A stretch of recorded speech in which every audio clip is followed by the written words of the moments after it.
निशिकांत दुबे यांनी म्हटलंय की मुंबईमध्ये फक्त 30% मराठी लोक आहेत आणि मुंबईला बनवण्यासाठी उत्तर प्रदेश बिहारी लोकांचा मोठा वाटा आहे. पालिका निवडणुकीत दोन्ही ठाकरे मनसे आणि शिवसेना दोन्ही संपूर्ण असाही दावा त्यांनी केला.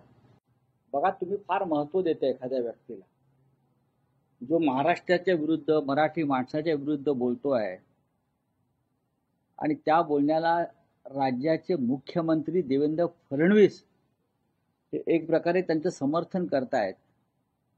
आपण सगळ्यांनी, दिल्लीतल्या लोकांनी या प्रवृत्तींना खतपाणी घालू नये. हा महाराष्ट्राच्या आणि मराठी माणसाच्या अस्मितेचा विषय. असे अनेक दुबे आले आणि गेले. मुंबईसह महाराष्ट्र अखंड आहे.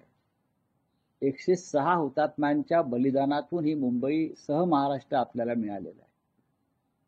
आणि ते 106 हुतात्म्यात दुबे चौबे मिश्रा नाहीत, बरं का. हे या निशिकांत दुबे यांनी समजून घेतलं पाहिजे. छातीचा कोट करून महाराष्ट्र लढला.